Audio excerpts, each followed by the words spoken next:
La centrale nucléaire de Dampierre-Loiret en janvier 2017, Monsieur ASTARSIP a pour le gestionnaire du réseau de transport d'électricité une baisse rapide de la part du nucléaire dans la production d'électricité à 50% obligerait à recourir aux centrales thermiques. Combiner diminution du nucléaire et des émissions de CO2 est possible, mais sur un temps plus long. Nicolas Hulot a en conséquence décidé de reporter de quelques années l'objectif de baisse du nucléaire. Moins de nucléaire, donc plus de pollution. Une projection dévoilée ce mardi par RTE, le gestionnaire du réseau électrique en France, que fermer des centrales conduirait, à court terme, à une augmentation du niveau de CO2 rejeté dans l'atmosphère.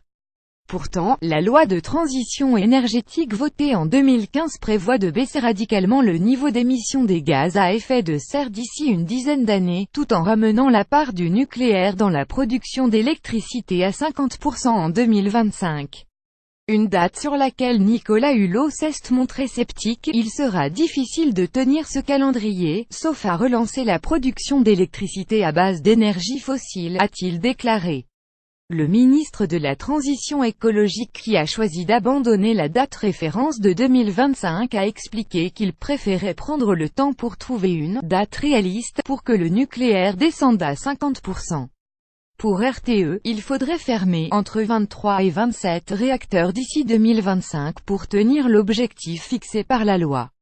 Extrait du bilan prévisionnel de RTE qui affirme qu'il faudra utiliser le charbon et les centrales au gaz pour respecter l'objectif de 50% de nucléaire en 2025 dans la production d'électricité. Bilan prévisionnel RTE 2017. La déclaration de Nicolas Hulot a provoqué la colère de Greenpeace. Dans un communiqué, l'on rappelle que RTE est une filiale d'EDF. Qui gère le parc nucléaire français. Ce n'est pas en reculant sur le nucléaire que la lutte contre les dérèglements climatiques s'accélérera, lance Greenpeace. Plus grand que Nicolas Hulot s'engage à fermer des réacteurs nucléaires, peut-être jusqu'à 17, décaler l'objectif de quelques années selon le scénario de RTE. Le développement des énergies renouvelables solaires, éolien ne serait pourtant pas assez rapide pour compenser une réduction drastique du parc nucléaire. Il faudrait donc construire un nombre significatif de centrales au gaz et repousser la fermeture de centrales au charbon, ce qui ferait exploser les émissions de CO2 du système électrique de en 2016 à en 2025.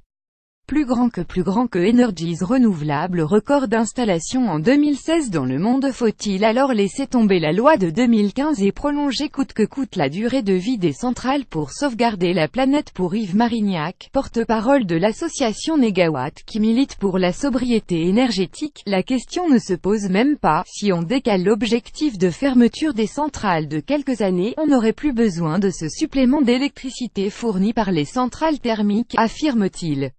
Agir maintenant et massivement. De fait, selon RTE, il est tout à fait possible de réduire la part du nucléaire à 50% dans la production d'électricité tout en rejetant moins de CO2 dans l'atmosphère.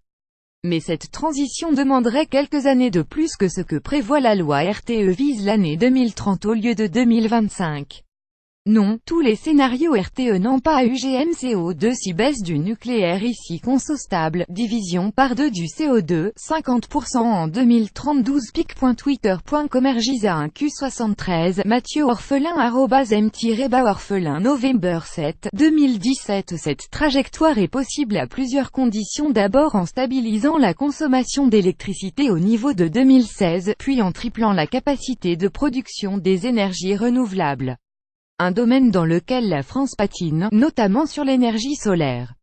La difficulté de respecter l'objectif de 2025 résulte de l'inaction des dernières années, déplore Yves Marignac, qui appelle le gouvernement à investir massivement pour transformer le système électrique français.